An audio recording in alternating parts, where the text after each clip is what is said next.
j'espère que vous allez tous bien. Qualification du Barça, victoire assez tranquille. Je sais, il y a le match là qui commence, le PSG contre Liverpool. Tout le monde va le regarder, moi y compris. Il y aura un débrief, je pense, juste après le match du PSG. Là pour l'instant, évidemment, place au débrief du Barça. Le Barça a fait le travail, le Barça a été sérieux. Je suis content parce que c'est un match comme ça que j'attendais, c'est-à-dire un match plié assez tôt dans le match. J'avais pas envie de souffrir en fait aujourd'hui. Je voulais pas de carton rouge, de retournement de situation, d'erreur de je sais pas qui. Je voulais surtout pas de ça. Je voulais de la paix, de la tranquillité. Et j'ai eu un Barça sérieux, un Barça qui a maîtrisé son sujet. Le score aurait pu être encore plus lourd, honnêtement, parce que bon, sur la fin du match, il y a un relâchement, c'est normal. Il y a des changements. Tu dois penser à la suite. Tu joues l'Atlético Madrid dans quelques jours. Mais on a eu un grand Barça, un grand Rafinha, un grand Lamine Yamal, un grand Baldé et un petit Lewandowski. On va revenir sur tout ça, donc n'hésitez pas dans les commentaires qui pour vous a été l'homme du match. Pour commencer, le 11 type, je pense que c'était le 11 attendu. Ça veut dire que maintenant on commence à comprendre quel est le 11 du Barça et ça c'est une bonne chose aussi parce que pendant des saisons on s'est posé la question,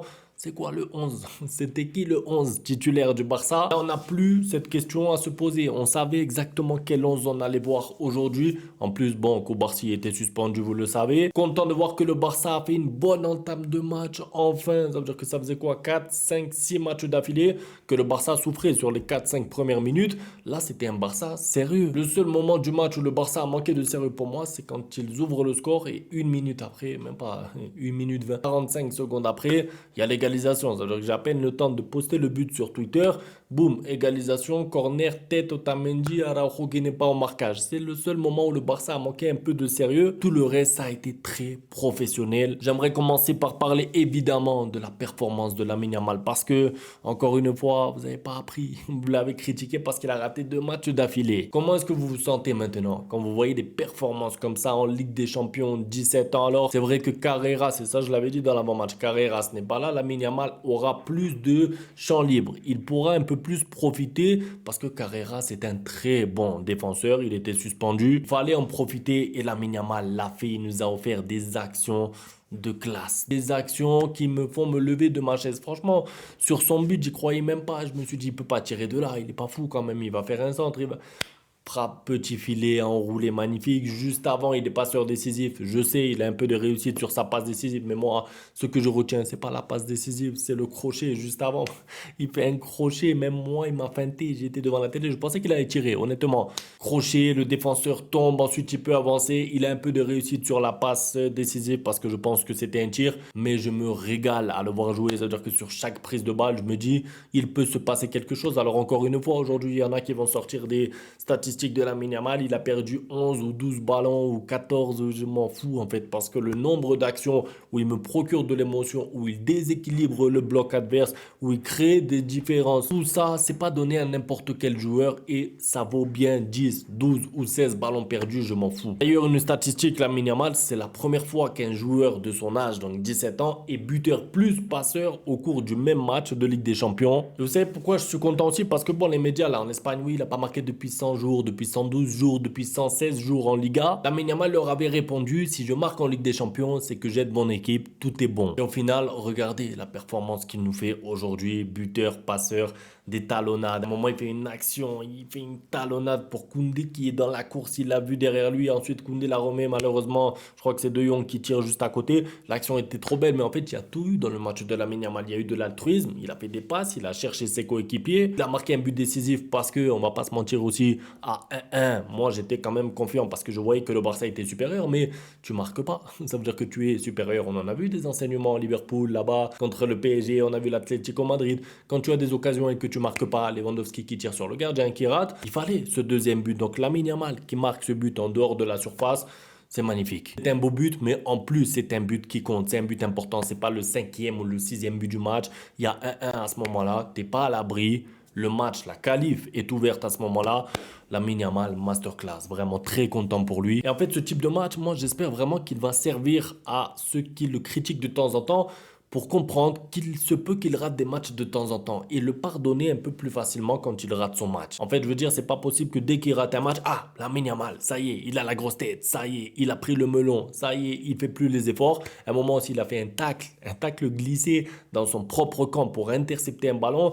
Je veux dire, aujourd'hui, on peut rien dire sur son match. Avec ballon, sans ballon, c'est une masterclass, c'est tout. Maintenant, parlons du match de Rafinha aussi, parce que je suis très content pour lui aussi parce que bon, on sait qu'il y a des histoires de ballon d'or, pas ballon d'or, mais lui aussi, c'est le genre de joueur qui arrive à élever son niveau de jeu dans les matchs importants. Beaucoup d'efforts fournis, récompensés. Je pense qu'il sera élu officiellement homme du match grâce à ses buts, mais aussi grâce au contenu. Il est sur une saison en termes de statistiques incroyable. Je crois que c'est quoi 11 buts en Ligue des Champions. Déjà, on est en huitième de finale. C'est beaucoup et je pense qu'il aurait même pu être un peu plus gourmand à un moment sur le côté. Il fait la passe parce que lui aussi, c'est comme Lamine Yamal. Ça veut dire qu'il n'y a pas d'égoïsme. On le sait entre eux. Tout le monde essaye de jouer entre eux. Et je pense qu'il aurait pu tenter sa chance une fois ou deux de plus pour essayer de marquer un but de plus. Mais bon, c'est Rafinha, on l'aime comme ça. Lewandowski, par contre, laissez-moi faire une petite parenthèse sur lui. C'est le seul point négatif de la soirée, on va dire, côté Barça. Parce que Lewandowski, ça devient de plus en plus compliqué. Ça veut dire que si dans le jeu, t'es pas bon, mais que tu marques des buts comme c'était le cas en début de saison, on va pas se mentir. Parce que Lewandowski, c'est pas nouveau qu'il a ce niveau de jeu-là. Hein. Ne venez pas me dire, oui, c'est juste un coup de moins bien. Depuis le début de la saison, dans le jeu, il est comme ça, on va pas se mentir, un peu lourd, les contrôles ratés, les passes qui vont pas dans le bon sens, il met du temps à tirer. Bon, il a des buts cette année, il a les statistiques pour lui. Maintenant, on est en Ligue des Champions, les gars, on est en huitième de finale de Ligue des Champions, match retour. Tu dois avoir une occasion, tu dois marquer, c'est toi le numéro 9 de l'équipe, c'est toi l'attaquant, c'est toi le buteur. En fait, on peut pas compter sur toi dans un match à enjeu comme ça si tu nous rates une, deux, trois situations. Heureusement, t'as Lamine Yamal, t'as Rafinha, t'as un Pedri incroyable, t'as un milieu qui est trop fort. Heureusement que tu es supérieur à l'adversaire, mais Lewandowski, franchement, en plus, il sort en cours de match. Moi, je me suis dit, Hansi Flick va le laisser jusqu'au bout, peut-être pour aller chercher un but parce que justement, la confiance, etc.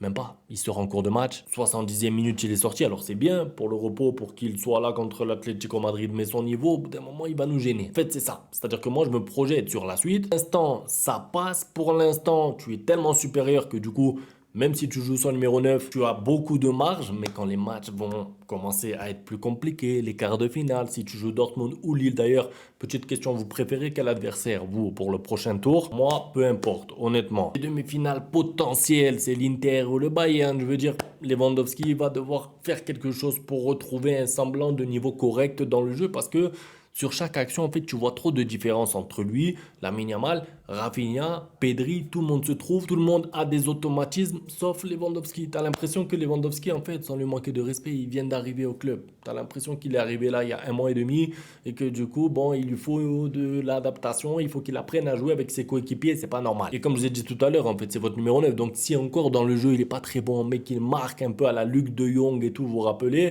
on pardonne, on dit c'est pas grave, c'est notre buteur, il est là pour marquer des buts. Mais là, le problème, c'est qu'il n'y a ni les buts, ni l'efficacité parce que les occasions, il en a eu deux. Et dans le jeu, il y a trop de déchets. Le milieu de terrain est Baldé. Je suis obligé de parler de eux. J'ai beaucoup aimé ce milieu de terrain avec De Jong, avec Pedri. On a compris, hein, avec Daniel Mo, ça y est, c'est le milieu type, j'ai envie de dire. Mais franchement, il se trouve Pedri qui se retourne pour De Jong qui se retourne pour Pedri. En fait, je me mets à la place du milieu de terrain de Benfica. Ça doit être fatigant, ça doit être un enfer parce que si tu couvres la profondeur de Rafinha, tu es embêté au milieu de terrain par justement la justesse technique entre Pedri et De Jong. Si tu couvres le milieu de terrain, que tu essayes de mettre un joueur de plus au milieu, tu te fais exploser par les appels de balles de Rafinha et de Lamine Yamal. Je veux dire, ça doit être trop difficile de défendre pour n'importe quelle équipe. Pour ça d'ailleurs, tu encaisses autant de buts et encore. Je vous ai dit, aujourd'hui le Barça a levé le pied un peu sur la fin, il y a des changements, tu as Ferran Torres qui rentre, etc. Mais si le Barça aurait dû mettre 5-6 buts aujourd'hui, il les aurait mis. Trop d'écart entre les équipes à 11 contre 11.